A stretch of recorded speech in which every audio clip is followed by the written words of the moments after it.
Welcome back to the graveyard, everybody. My name is Mads, and today is going to be a little bit more of a laid-back video compared to what I've been making lately, apart from the VTube stuff. That's just fun. It's fun for me, and hopefully it's fun for you.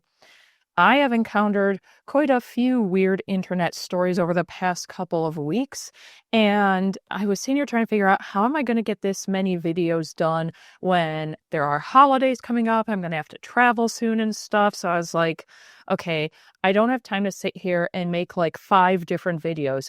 But what I can do is whenever I find a collection of stories that are only going to take like 5 to 10 minutes each to cover, I can just do one giant video where I discuss everything that I've found in that week so far. So that's what today is. Today is the first video in a series of things that I'm just calling The Internet is Bananas, because it absolutely is. We have 3 different stories that I want to cover today, and I'm going to do my best to remember to add timestamps to this video as well. The first story we're going to discuss comes from TikTok because, of course, it does.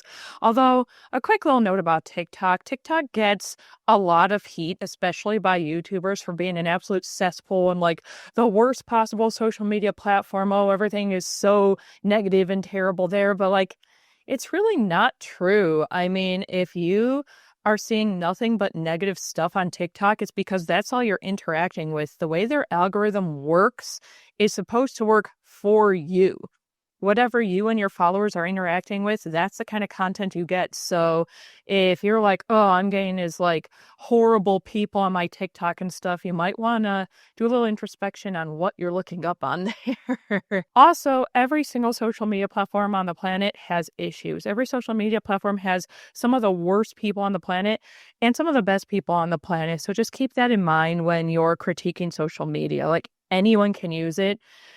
So some crappy people are going to be there. This is going to be about one of those crappy people, though. So I found a TikToker who suffers with some chronic illness, and she does content kind of centering that and how difficult it can be to get your needs assessed and met as someone with chronic illness, especially with the way that the American healthcare system is being run. And there's a lot more of us actually being listened to for once right now because of that United CEO getting, how do the kids say it? Yeeted, doing a die. You know what I mean. Because stuff like that is happening, more people than ever are talking about how flawed the American healthcare system is and who is disproportionately affected by that: disabled individuals and individuals with chronic and terminal illness. The particular creator that I am talking about right now is named Kylie Fiore. As you can see, it says that she is chronically ill and she's only 19 years old. So keep that in mind. Her age is going to make this story even worse than it already is. In America, we do not kill people in cold blood. Historically and presently, yeah, we do. Fact check yourself. Shut the fuck up, Josh. If what she said shocks you, surprises you in any way, I don't know what side of the internet you've been on, but that's the general consensus. I mean, Adam Conover even released a video today where he was kind of making jokes about the fact that we finally found a bipartisan issue. We found something that Democrats and Republicans both agree on, and that's that health insurance CEOs are terrible people. The way the American healthcare system is run is awful. People on every side of the political spectrum that you can conceive of all agree that the way that healthcare is dealt with right now simply does not work, and we need something better already. That is all she was basically saying. And yes, some people were annoyed with Shapiro because he's basically centering the death of a person who caused very disproportionate death of innocent people over the people he caused the death of. Does that make sense? So he's more concerned with the family and loved ones of one dude getting killed over the fact that the reason he got killed is the thousands upon thousands of claims he denied that led to someone dying simply because they could not afford to get the health care that they needed. People are allowed to be annoyed with him for that. No, that isn't to say that any of us thinks that killing people is some wonderful thing or that vigilante justice is the way to go, but he really needed to think before saying that. And unfortunately, that young lady's video led to a specific comment being made in her comment section by someone called Lindsay Gut Health Coach.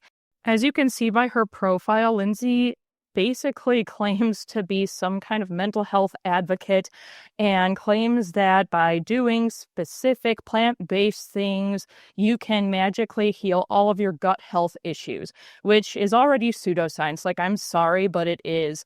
Yes, being healthy and having more plant-based options in your diet can help you live a longer and healthier life. You should have a very balanced diet, but at the end of the day, that is not going to just magically solve huge problems. If you have an ulcer, becoming a vegan isn't going to make it all better. Doing yoga isn't going to make it all better. You need to balance things like that healthful eating with actually creating a plan with your doctor, taking your prescription medication, all of that stuff. And again, unfortunately, that stuff is made harder by insurance companies. That's the whole thesis of that original video. So what did Lindsay do? This is your reminder not to listen to random people on the internet for medical advice, no matter who they are or what they say they can do for you. Lindsay wrote, "You can heal endo though. Girl, open your mind. Do you want to suffer or do you want to heal? Nobody is going to heal you but yourself." What the fuck? Just what the fuck? That's all I got. What the fuck? Seriously. You are claiming you're healing people with what you teach on your channel. And you honestly think endometriosis, which has been known to be more painful than heart attacks, is going to be healed just through sheer willpower and manifestation. That's essentially what that comment is implying. Like, oh, you just are suffering with one of the most painful diseases known to mankind right now because you want to suffer, because you're just not believing enough in yourself to heal yourself. Mine was so incredibly bad that even though I got a hysterectomy in 2017, I still suffer from it. I will suffer the rest of my life because of that disease and how long it was left untreated in me. Through no fault of my own, I'd had several doctors who just decided, but what if you want to have a baby one day, even though I was almost 30 years old at the time and knew damn well that I didn't want to have kids. No. Serious diseases cannot just be healed through willpower manifestation or plant-based dieting.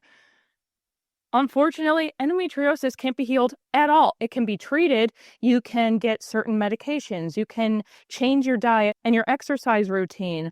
You can get a hysterectomy if it's bad enough for you. But at the end of the day, even if you do all of those things, all the way up to getting the hysterectomy, if it is attached to other organs and stuff, you could still end up suffering with it for the rest of your life. And there is simply nothing you can do about it other than treat the pain to the best of your ability. That was a shitty thing to say to someone suffering with that disease. She's going through enough already. She's trying to advocate and speak up for people who also suffer with endometriosis.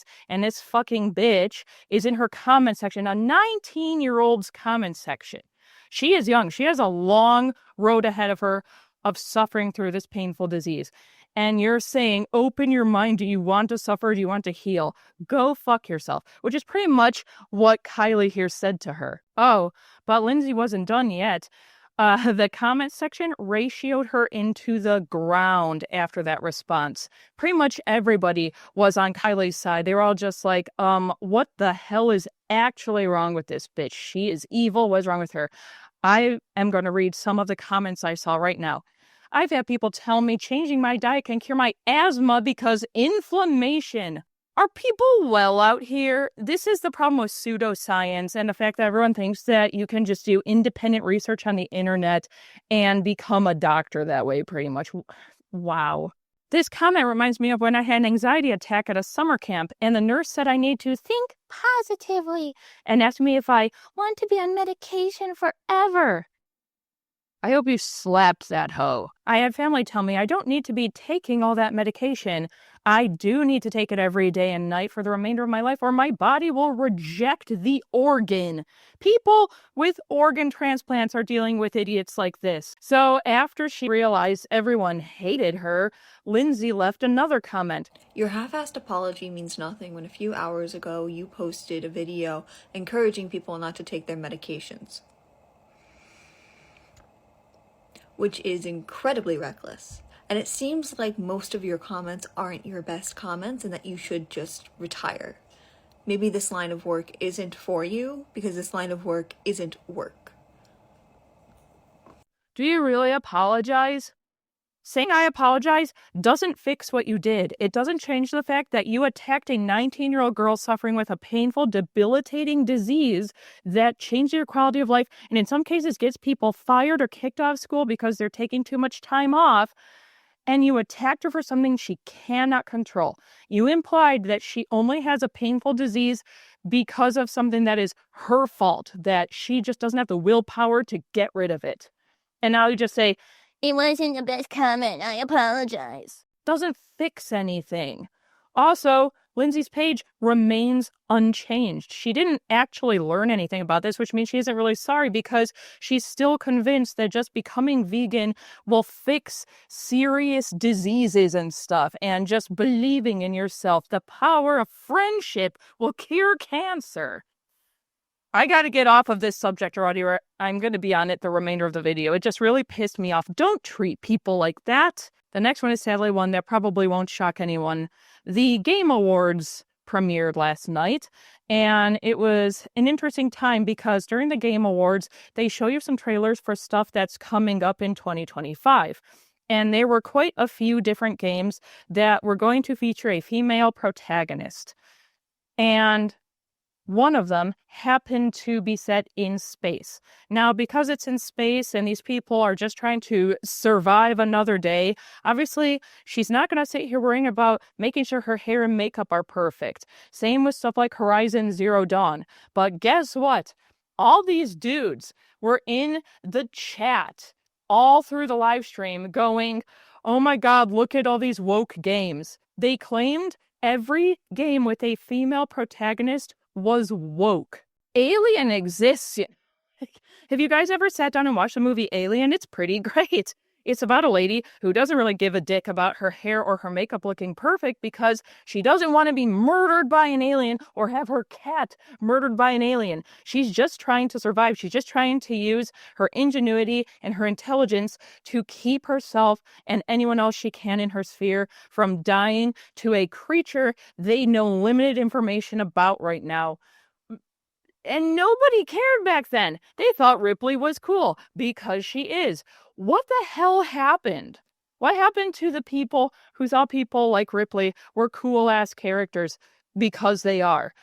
How is it that a woman simply existing in a game and being the sole focus of the game automatically makes it woke? I still don't think that word means what you think it means, for one thing, because every time you ask one right-winger what it means, and then you go to another, they have entirely different definitions. None of them can just commit to what each of them actually thinks the word woke means. That's already annoying enough on its own. And now you have this crap. You know what happens if women stop existing in video games? It'll be games of nothing but men. That's pretty gay, dude. I don't want to harp on this one for too long because, again, this could end up being its own entire dedicated video.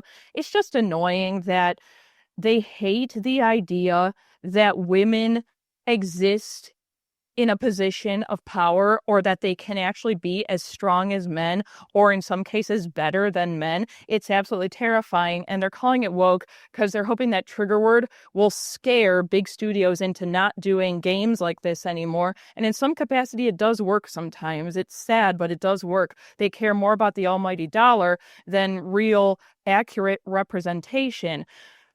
Don't let this continue to happen. Keep fighting for representation in video games and all forms of media because it does belong there. There are women who are astronauts. and they don't do their makeup every morning when they're in space. I'm sorry to be the one to break that news to some of you. Now, the final little topic that I want to discuss is a video that Drama Queen on YouTube here did, where she was talking about the absolutely outrageous Christmas lists that children are asking for these days. I'm talking not just the length of the lists, but the fact that there's like $300 singular items. I'm talking about the fact that like 9-year-olds know what Givenchy is and stuff and want stuff from that brand. I didn't even know what Armani was when I was like 13 years old. I probably thought it was my dad's friend from work or something. Like, how is this happening? Honestly, how is this happening? But on top of just how outrageous it is that children are asking for gifts of that monetary caliber in this economy where people still have to choose between paying their rent and paying for groceries and paying for their electric bill that month, there's something else that as I sat there and really absorbed that video, I started thinking about that really concerns me. And it's the fact that we're going full circle in a really bad way. So we had the silent generation. They're the ones that were like alive and sentient during stuff like World War II and the Great Depression. Those events were horrible. They did not want their children to have to suffer the way that they suffered, which is the mark of a good parent. As a parent, you should want your children to have a better life than you were afforded. That's a good thing. Unfortunately, they went kind of overboard with it to the point where you got the baby boomers who were like the most spoiled generation ever to be created. Now, I will be fair. The Silent Gen were very abusive parents too. They were hitting their kids constantly. They were screaming at them. They were making their kids fear them because they thought that was good parenting at the time. That was unacceptable. I'm not saying that the baby boomers had it easy in every capacity. But what I am saying is that the silent generation was so terrified of their children needing to suffer through something like they did with the Great Depression and stuff that they put all of these things in place to make it so that basically there was as little financial suffering as possible. And that made the baby boomers entitled. It made them think, well, I want to hoard all this. I don't ever want to have to share it because sharing it means I'll have to give away a part of it. I don't want to. I want to have this for the rest of time. So they just hoarded and hoarded wealth. And they created these laws and these situations where they were the only ones who could ever benefit. Even to this day, as they're getting older, way too old to hold some of the positions they do in like the House and the Senate, anywhere in Congress, they are still hoarding all of these resources and not allowing the younger generations to benefit from it. It's frustrating. People are allowed to be annoyed with them. They ruined any semblance of a good life that the generations that came after them could ever have. So then you had Gen X who were just like, what is happening? Like at the beginning of my life, it looked like my life was going to be pretty great. And then you guys ripped the rug out from under me. The fuck? Then you have millennials who were known at first as Generation Y. And I remember boomers hated us when we became old enough to join the workforce because we sat there going, okay, so this employer offers minimum wage, 0 benefits, and expects me to be here 45 hours a week. Why should I work that extra 5 hours overtime if I'm not getting paid overtime, if I'm not getting PTO, and if I'm not getting health insurance? I'm going to do the bare minimum because I'm being given the bare minimum. And so many articles came out trying to claim that we were just a lazy generation and we just go, why, like a bunch of toddlers. All they do is ask why. They don't just do things the way they're supposed to be done. Why? Why should we have to basically be servants to people who treat us like crap? If you are going to give us the bare minimum, you're going to get the bare minimum back from us. So that was our initial form of protest. If you are going to pay me minimum wage and you are not going to give me adequate benefits that reflect the work I'm putting in, I'm going to do the very bare minimum of work. I'm going to come in only my 40 hours that I have to, and I am going to only do the tasks that last that 8 hours a day. I'm not going to go any further than that because there is no incentive for me to. Then we had Gen Z come after us, and they took it a step further where they organize and they protest. And in some cases, they really put their lives on the line to try to enact change to the system. We realized the system was flawed. They started trying to enact change. It looked like things were going to get better. The kids were all right. It looked like finally we could have a halfway decent future after the baby boomers had died out. Then Gen Alpha happened. And they are the brattiest, most entitled little shithead of a generation I've seen since the baby boomers. And just to be clear, not every member of an entire generation is bad. I think it's kind of fucked up when people are like, oh, automatically because this person's a baby boomer or something, or because this person's a millennial, it means X, Y, and Z about them. That's just unfair and untrue. But as a whole, you can say there are problems with every generation and there are virtues of every generation. Everything I see online about Gen Alpha is they're going into like Sephora and Ulta and destroying all of the sample products and, anything that you're able to just use in store. They're stealing. They're being horrible and destructive. They're nasty. They're entitled. They scream and scream until their parents give up and buy them something that they can't afford. And I'm worried about that because we're creating a new generation of baby boomers. We finally got somewhere with Gen Z where they really want to get into Congress and enact change, but they're going to do all this work. They're going to potentially pass all these laws someday, trying to make this country a better place to live in. And then Alpha's going to come in with their entitled attitude and rip it all away again, the same way that the boomers did.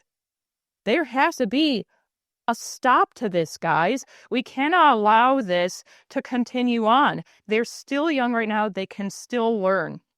Start teaching your kids that all they're really entitled to is basic human needs. Anything beyond that is a privilege that you need to earn, because I do not want to see Gen Z be the peak of humanity in the United States, and then we just backslide right afterwards.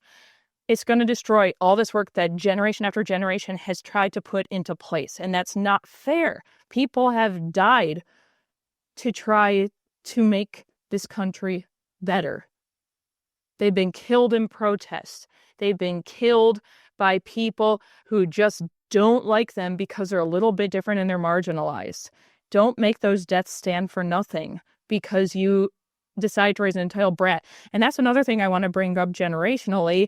You constantly see like this generation shitting on this generation, shitting on this generation. If you, for example, hate millennials because you think that we're whiny or you think that we're annoying or cringy, talk to Gen X and the boomers who raised us. It is not our fault. It's their fault for raising us the way that they did. If you hate Gen Alpha, talk to the millennial parents because they're the ones who are raising them to be entitled little pieces of shit. It's always the fault of the generation that raised the current generation, why they are behaving the way that they are. So don't just rein them in. Yes, rein in Gen Alpha, be like, you guys are not being fair to your parents. You guys are not behaving in a way that is appropriate to behave out in the wild, in public and stuff, but also talk to the parents of that generation and be like, yo, rein in your damn kids. Stop making them think that they are owed the entire world when they've done nothing to earn it the way that other generations have. But I don't want to keep on harping on all of this stuff. It's just some stuff that, like I said, I saw online and I was like, damn, I need to talk about this. If you like this style of video, definitely let me know because it's a little easier to make than trying to come up with ideas for, one video at a time. And until next time, do something that makes you happy today, so long as you're harming no one else in the process. And I'll see all of you again soon. Goodbye for now.